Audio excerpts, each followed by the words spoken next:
China अब India को लाना चाह रहा है आरआईसी में। तो ये that is what the relevance of RIC is, इसलिए चाइना और रशिया बहुत कीन है कि इंडिया वापस आए और इसको एक्टिवेट किया जाए। जो रशिया है वो ये चाहता है कि रशिया, इंडिया और चाइना के बीच जो है एक ट्राइलेटरल मैकेनिज्म ऐसा बन जाए।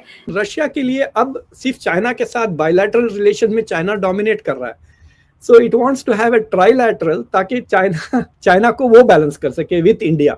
लेकिन दूसरी तरफ हम चाइना की बात करते हैं तो भारत और चाइना के बाद जो बॉर्डर इश्यूज हैं वो अनरिजॉल्व है।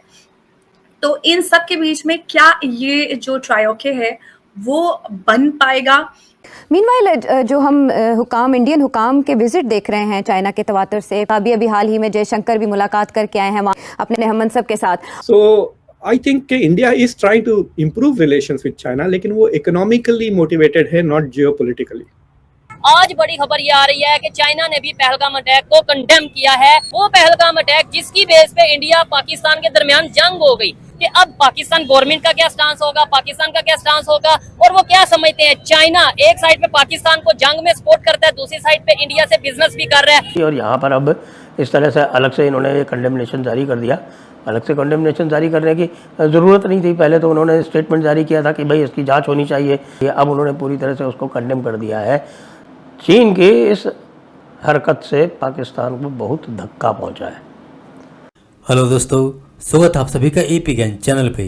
तो फ्रेंड्स, आइए देखते हैं पाकिस्तानी मीडिया की लेटेस्ट वीडियो। तो दोस्तों, जैसे कि आप जानते हैं कि इस समय पूरी दुनिया के अंदर खास तौर से जियो पॉलिटिक्स को लेकर के काफ़ी हंगामा है, जिसमें अमेरिका, इंडिया, रसिया और चाइना, ये 4 देश ऐसे हैं जो दुनिया पर अपना इन्फ्लुएंस रखते हैं। और दुनिया के टॉप 4 देश के अंदर ये 4 देश ही हैं, चाहे इकोनॉमी से रिलेटेड हो या फिर डिफेंस से रिलेटेड हो। तो अब जियो पॉलिटिक्स के कारण एक तरफ अमेरिका यह चाह रहा है कि भारत उसके साथ चले, न कि चाइना या रसिया के साथ। तो वहीं पे रसिया और चाइना भी यह चाह रहे हैं कि भारत उनका साथ दें, क्योंकि देखा जाए तो भारत जिसके साथ भी जाएगा उस ग्रुप का प्रभाव बढ़ जाएगा।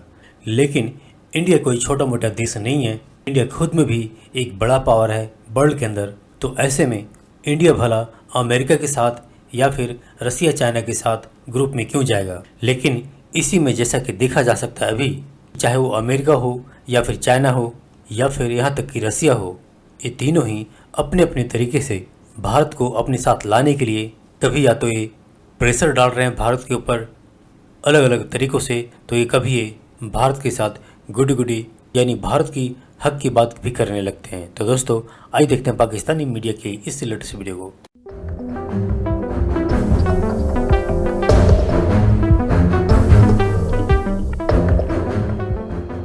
डॉक्टर साहब, इस वक्त इंडिया के अंदर ये बात चल रही है कि शायद अमेरिकन जो हैं उन्होंने हमारे साथ अच्छा ट्रीट नहीं किया, सो दे आर थिंकिंग कि हमें एक ट्राइलैटरल मैकेनिज्म बिल्ड करना चाहिए, Russia, India, China. That was proposed back in 1990s, लेकिन फिर कुछ ना हुआ और फिर ब्रिक्स एंड एससीओ में चले गए। डू यू थिंक कि ये Indians would like this mechanism to work, और रशिया, इंडिया, चाइना के दरमियान नॉर्मलाइजेशन हो, चाइना इंडिया की नॉर्मलाइजेशन होगी? तो मैंने एक तफसीलन इस पे शो किया था 2-3 दिन। तो मैं आपको एक इंटरेस्टिंग बात बताता हूँ। वो इंटरेस्टिंग बात ये है कि अगर आप परचेजिंग पावर पैरिटी के बेसिस पे अगर टॉप 4 इकोनॉमीज देखते हैं, अगर आप रेगुलर अगर आप देखें तो नंबर 1 अमेरिका है, नंबर 2 चाइना है, इस वक्त नंबर 3 जर्मनी है, जापान अभी नंबर 4 है, बट इंडिया इस साल ओवरटेक कर लेगा इंशाल्लाह टू एंड बिकम नंबर 4। लेकिन ये नॉमिनल बेसिस पर है, ठीक है, अगर आप IMF का डेटा देखें। लेकिन आप अगर इसको परचेजिंग पावर पैरिटी में एडजस्ट करते हैं तो फिल वक्त number 1 economy is China, number 2 is US, number 3 is India, number 4 is Russia. तो top 4 are US plus RIC, Russia, India, China, जो ब्रिक्स के भी है। और अगर आप ग्लोबल पावर इंडेक्स का जो है, अगर उसमें टॉप रैंकिंग अगर आप जाके देखें मिलिट्री पावर की रैंकिंग, तो वो US, रशिया, चाइना, फिर इंडिया है। तो टॉप 4 में US प्लस RIC है when it comes to power, and top 4 economy में with PPP is again US plus RIC। तो they should be able to balance the US RIC। Problem ये है कि US के अभी भी यूरोप के साथ ताल्लुकात बेहतर है बनिस्बत ये 3 मुल्कों की आपस में। ऑपरेशन सिंदूर ले लीजिए आप, इंडिया के लिए it was a major security issue. China तो ऑपोजिट साइड था। तो लैवरोव ने एक अपनी स्पीच में कहा it is urgent for us to revive RIC. तो लैवरोव का प्रॉब्लम ये है कि धीरे धीरे Russia is becoming dependent on China. मतलब जैसा चाइना और पाकिस्तान का रिश्ता है वैसे ही चाइना और रशिया का होते जा रहा है, मतलब in terms of security and economic dependence. तो रशिया ने हमेशा इंडिया का इस्तेमाल किया है टू बैलेंस चाइना। तो अगर आपको याद होगा SCO में चाइना को बैलेंस करने के लिए रशिया इंडिया को लेकर आया और फिर चाइना ने पाकिस्तान को लेकर आ गया। But India Russia combination is a stronger combination than से China Pakistan in a way. लेकिन रशिया के लिए अब सिर्फ चाइना के साथ बायलैटरल रिलेशन में चाइना डोमिनेट कर रहा है। So it wants to have a trilateral ताकि चाइना को वो बैलेंस कर सके विथ इंडिया, होपिंग कि India will be closer to Russia. But India के लिए मतलब अमेरिका को छेड़ने के लिए it is a useful tool, लेकिन इंडिया धीरे धीरे वेस्ट की तरफ ही जा रहा है। देखिए आप, पहले 70% डिपेंडेंट था रशिया पे फॉर हथियार इंडिया, अब 50% के नीचे हो गया है।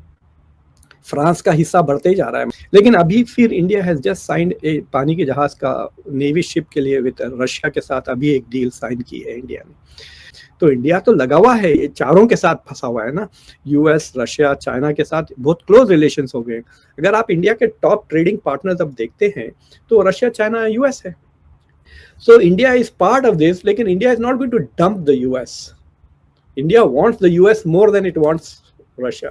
दूसरी चीज ये है कि इंडिया उसी सूरत हाल में आरआईसी की तरफ जाएगा अगर अमेरिका उसे धुतकार दे, which is not going to happen. देखिए, मेरी तो एडवाइस इंडिया की सरकार को ये है कि 2-3 साल आप नाक कान बंद करके खामोश बैठ जाएं।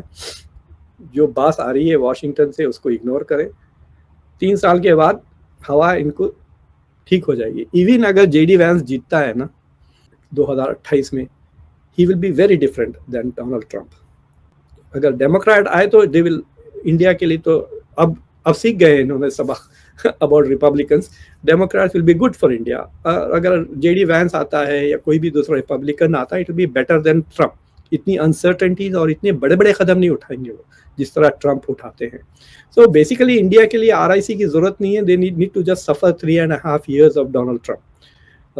बट आरआईसी में एक और सबसे बड़ा प्रॉब्लम इंडिया का इस पाकिस्तान चाइना के ताल्लुकात। India cannot have good alliance with China. So I think India is trying to improve relations with China, लेकिन वो economically motivated है, not geopolitically.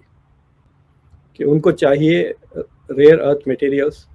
देखिए, India wants to be a manufacturing exports. तो India के बड़े exports क्या है? Electronics, iPhone वगैरह अब बिग डील, और फार्मास्यूटिकल्स। लेकिन फार्मास्यूटिकल्स के जो इंग्रेडिएंट्स है वो चाइना से आते हैं। और आज काफी अच्छी रिपोर्ट आई है कि इंडिया का इलेक्ट्रॉनिक्स एक्सपोर्ट्स 47% से बढ़ा है।